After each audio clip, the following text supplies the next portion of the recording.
तालुक आईन सेवा कमिटी रणपुर आज 26/1/2026 सोमवार दिन सकाल 8:30 साइकिल रैली माध्यम बाल्य विवाह मुक्त भारत पर एक सचेतनता कार्यक्रम अनुष्ठित होईछि। एही सचेतनता कार्यक्रम शुभारंभ रणपुर कोर्टर वरिष्ठ विचारपति श्रीमती अनुसूति चौधरी और श्रीयुक्त पुण्यश्लोक दास महोदय कमल होता। यह कार्यक्रम रणपुर कॉलेज 70 ऊर्ध्व छात्र छात्री माने निज निज साइकल माध्यम रणपुर सिविल कोर्ट रु बाहरी तहसिल कार्यालय रणपुर बस स्टाण्ड दे शहीद रघु दिवाकर मंडप पर्यंत रैली कर समाज एक बाल्य विवाह मुक्त तोड़ाई प्रचार प्रसार करते।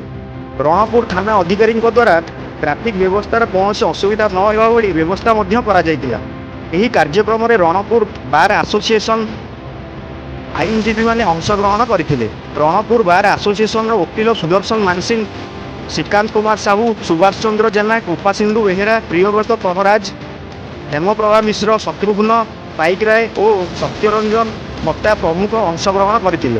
रणपुर कोर्टर अधिकार मित्र तथा प्रमोद कुमार साहू, संजय कुमार बेहेरा, पुण्यवाला विश्वाल, चारुलता देवी और रणपुर कोर्टर कर्मचारी माने यही कार्यक्रम को सुचारू परिचालित करने संपूर्ण सहयोग करते। जातीय पताका उत्तोलन पर यही आईन सचेतनता कार्यक्रम रणपुर कॉलेज छात्र छात्री साइकेल रैली माध्यम रणपुर निगम परिक्रमा करने समाज को किपरि बाल्य विवाह मुक्त करहेब स्लोगान माध्यम निजर स्वर संयोजन करते।